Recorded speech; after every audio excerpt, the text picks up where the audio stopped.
بسم اللہ الرحمن الرحیم۔ ویلکم ٹو عروج وائس سینٹر۔ تمام ویڈیو اپڈیٹس کے لیے میرے چینل کو سبسکرائب کیجیے اور بیل نوٹیفیکیشن کو آن کر دیں تاکہ آپ کو ملتی رہیں دلچسپ اور بہترین کہانیاں۔ دوستو، آج میں آپ کے لیے بہت ہی خوفناک کہانی لے کر آئی ہوں، شیطان دیوتا۔ دیکھو رمیز بیٹا، دانیال نے اگر آنا ہوتا تو وہ آ جاتا، لیکن اب تم اس کی سزا مہمانوں کو کیوں دے رہے ہو؟ بیٹا آؤ کیک کاٹو، رات کافی بیت گئی ہے، مہمانوں کو کھانا بھی کھانا ہے اور واپس بھی گھروں کو جانا ہے۔ نہیں پاپا، میں دانیال کے آنے سے پہلے کیک نہیں کاٹوں گا، چاہے مہمان بھوکے رہیں یا اپنے گھروں کو چلے جائیں۔ نہیں بیٹا، بری بات۔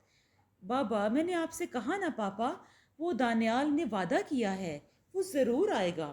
ڈاکٹر شبیر اپنے بیٹے پر بار بار کیک کاٹنے کے لیے دباؤ ڈال رہے تھے، لیکن وہ ایک ہی رٹ لگا رہا تھا کہ دانیال کے آنے سے پہلے کیک نہیں کاٹے گا۔ اسی اثناء میں دروازے پر دستک ہوئی اور دانیال کمرے میں داخل ہوا۔ دانیال کو دیکھتے ہی رمیز نے غصے سے منہ پھیر لیا۔ سوری یار راستے میں گاڑی خراب ہو گئی تھی، اس لیے دیر ہو گئی۔ سوری یار، اب معاف کر دے۔ دانیال اپنے دیر سے آنے پر رمیز سے معافی مانگ رہا تھا کہ رمیز نے ہنستے ہوئے اپنا رخ دانیال کی طرف کیا اور کہا، اٹس اوکے یار، اب جلدی سے میرے ساتھ چلو، اب کیک کاٹ لیں۔ چل ٹھیک ہے۔ دونوں نے خوشی سے مصافحہ کیا اور کمرے میں سے باہر آ گئے۔ دراصل آج رمیز کی سالگرہ تھی، آج وہ پورے 10 برس کا ہو چکا تھا۔ اس کی سالگرہ پر ڈاکٹر شبیر نے ایک فنکشن ارینج کیا تھا۔ دانیال اور رمیز کلاس فیلو تھے۔ دانیال رمیز کا سب سے بہترین دوست تھا۔ رمیز اور دانیال جو ہی کمرے سے باہر نکلے تو ساری لائٹس بجھا دی گئیں۔ اب بس ہال میں صرف چاند کی چاندنی ہی ہر سو جگمگا رہی تھی، جو کہ آج چاند کی 14ویں تاریخ تھی، اس لیے چاندنی عروج پر تھی۔ اسی دوران دنیا کا سب سے زیادہ گایا جانے والا گیت happy birthday to you گایا جانے لگا۔ ہال میں موجود تمام لوگوں نے رمیز کو ہیپی برتھ ڈے وش کیا اور رمیز کیک کے پاس کھڑا تھا۔ دانیال بھی اس کے پاس ہی کھڑا تھا، اس کی خوشیوں میں شریک تھا۔ اب رمیز نے کیک پر 10 موم بتیوں کو ایک ساتھ پھونک سے بجھایا تو سارا ہال تالیوں سے گونج اٹھا۔ اب تمام لائٹس آن کر دی گئی تھیں۔ ایک بار پھر رنگ برنگی بتیوں سے ہال جگمگا اٹھا۔ اب رمیز نے کیک کاٹا اور کیک پیس اٹھا کر دانیال کو کھلایا۔ دانیال نے آدھا کھا کر آدھا رمیز کو کھلایا۔ ایک بار پھر تالیاں نہ رکنے والا سلسلہ شروع ہو گیا۔ ہر ایک کا چہرہ خوشی سے تلملا رہا تھا۔ کیک کھانے کے بعد کھانے کا دور شروع ہوا۔ سب لوگوں نے بلا تکلف کھانا کھایا اور کھانے سے فراغت پانے کے بعد مہمان گھروں کو چل دیے۔ رمیز کے پاس تحفے تحائف کا ڈھیر لگ چکا تھا۔ رمیز کو کچھ تھکن محسوس ہونے لگی تو دانیال نے کہا، چل یار، نیند آ رہی ہے، سوتے ہیں۔ رمیز نے ماما پاپا کو گڈ نائٹ وش کیا اور دانیال کے ساتھ اپنے کمرے میں چلا گیا۔ اچھا دانیال، صبح نماز پڑھنے کے لیے جانا ہے، میں سو رہا ہوں، صبح گپ شپ ہوگی۔ دونوں نے ایک دوسرے کو گڈ نائٹ کہا اور سو گئے۔ بیٹا رمیز، دانیال جاگو، نماز کا وقت ہو رہا ہے۔ ڈاکٹر شبیر نے دروازے پر دستک دینے کے بعد ساتھ ساتھ آواز بھی لگا رہے تھے۔ کافی دیر دستک دینے کے بعد بھی جب اندر سے کوئی جواب نہ ملا تو ڈاکٹر شبیر کے دل میں طرح طرح کے خیال آنے لگے۔ جبکہ لاکھ کوشش کے باوجود بھی کوئی جواب نہ ملا تو انہوں نے دروازہ توڑ دیا۔ جب اندر دیکھا تو کمرہ بالکل خالی تھا۔ ڈاکٹر شبیر مارے غم کے رونے لگے۔ جب ان کی بیوی نے آواز سنی تو وہ دوڑتی ہوئی آئی اور کمرے کے حالات دیکھ کر وہ بھی دھاڑے مار مار کر رونے لگی۔ حیرانگی کی بات یہ تھی کہ کمرہ اندر سے لاک تھا۔ باہر جانے کا متبادل راستہ کھڑکی تھی جو کہ صحن میں کھلتی تھی، مگر وہ بھی اندر سے لاک تھی۔ گھر میں کوہرام مچ گیا تھا۔ رونے کی آوازیں سن کر محلے والے بھی آ گئے۔ جب انہیں حالات کا پتہ چلا تو وہ بھی حیران رہ گئے کہ بچے اندر ہی اندر کمرے میں سے کیسے غائب ہو گئے۔ پولیس کو بلایا گیا اور ڈاکٹر صاحب کو